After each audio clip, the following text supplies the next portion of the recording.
In a land torn apart by chaos and betrayal, where mercy no longer exists, a single order is given: do not retreat. When diplomacy fails, when innocent lives are trapped between bullets and fire, only one unit steps into hell itself. They fight not for glory, not for medals, but for the lives that still believe in hope. Every bullet carries sacrifice.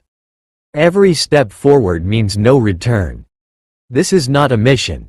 This is survival. Operation Red Sea.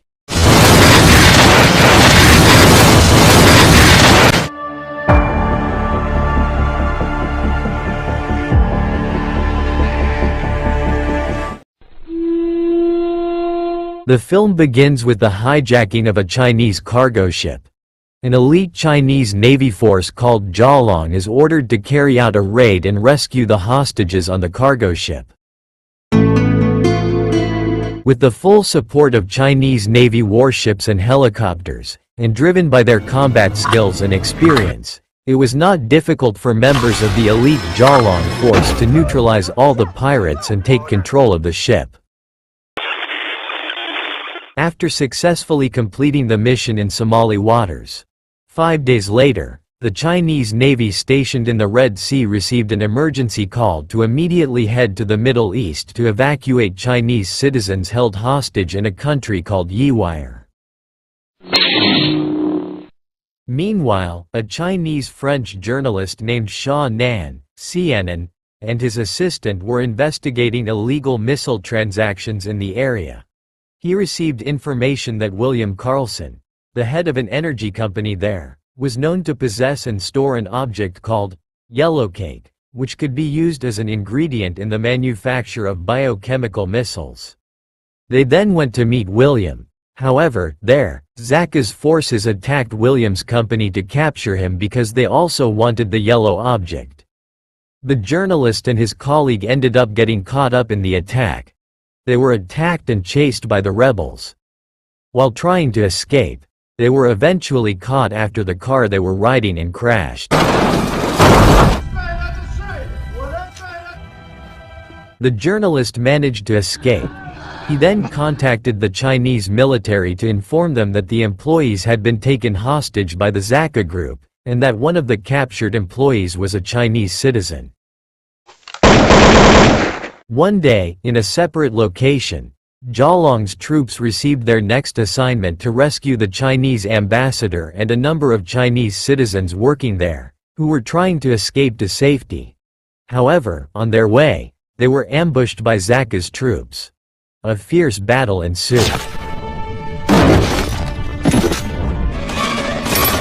Snipers, RPG bullets, and sophisticated equipment were deployed.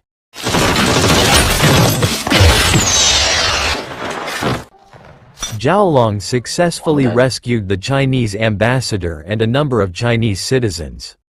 Having just completed their second mission, they were assigned a new task. This time, they were ordered to rescue Chinese citizens who had been taken hostage by the Zaka group.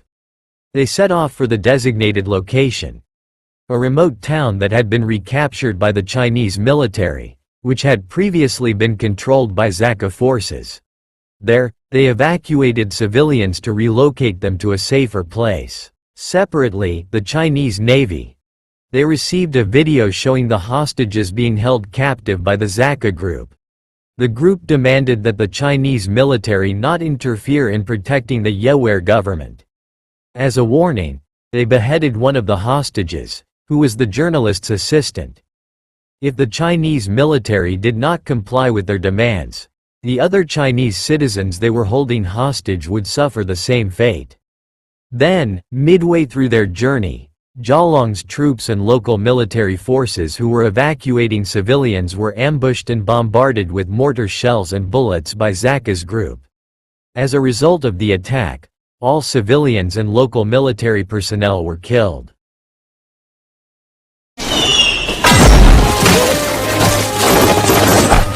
A sniper from the Jialong forces fired a long-range shot, targeting one of the Zaka members and hitting him right next to his face. A drone was flown in to help bombard areas of the enemy that were out of reach of the artillery. The journalist then asked the captain of the Jalong army to save his assistant, but he was eventually told that his assistant had been killed by the Zaka army. They infiltrated the command center disguised as Zaka forces and searched for the hostages. Meanwhile, Saeed, leader of the Zaka forces, tortured William and managed to extract information about the location of the yellow cake, yellow substance, and other important information from William's necklace. The journalist was then forcibly taken away by several Zaka soldiers to be executed. However, he was rescued by the captain of the Jalong army. The other troops who tried to leave with the hostages were eventually stopped due to problems with their vehicle tires, attracting the attention of Zaka's troops. With no other choice, they were forced to attack and fight against the mob.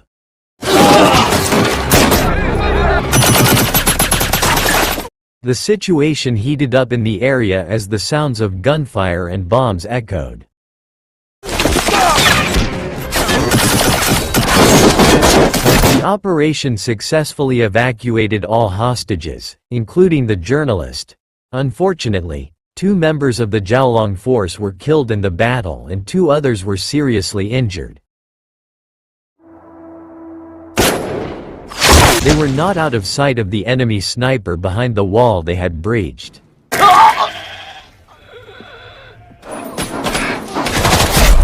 The Jalong army began to be pushed back, falling one by one because they were outnumbered by the Zaka rebels. Some even lost limbs, until the Air Force came to help. The remaining 4 members of the force decided to continue pursuing and obtaining the yellow object. They then headed to the location of the exchange of yellow objects between Zaka's group and the rebel group, dividing the team into a sniper team and an ambush team. The sniper team took up positions to protect the ambush team and neutralize Zaka's forces guarding the location. Tom Lee then engaged in a duel with one of Zaka's men to gain control of the cargo plane. The captain then incapacitated Zaka's forces and captured Saeed, taking him to the cargo plane. However, they were also attacked by Zaka's forces using helicopters. The captain was asked to release Saeed, or Tom Lee would be shot dead by the Zaka members who had captured him. However, Lee Tong, the sniper, managed to incapacitate him. Saeed then committed suicide. The captain incapacitated the rest of Zaka's forces and Tom Lee shot down Zaka's helicopter. The captain took the necklace, and then they flew away from the place using the cargo plane carrying the yellow object back to the Chinese fleet. The soldiers who died on the battlefield received military honors for their bravery. In a land torn apart by chaos and betrayal, where mercy no longer exists, a single order is given: do not retreat. When diplomacy fails, when innocent lives are trapped between bullets and fire, only one unit steps into hell itself. They fight not for glory, not for medals, but for the lives that still believe in hope. Every bullet carries sacrifice. Every step forward means no return. This is not a mission. This is survival. Operation Red Sea.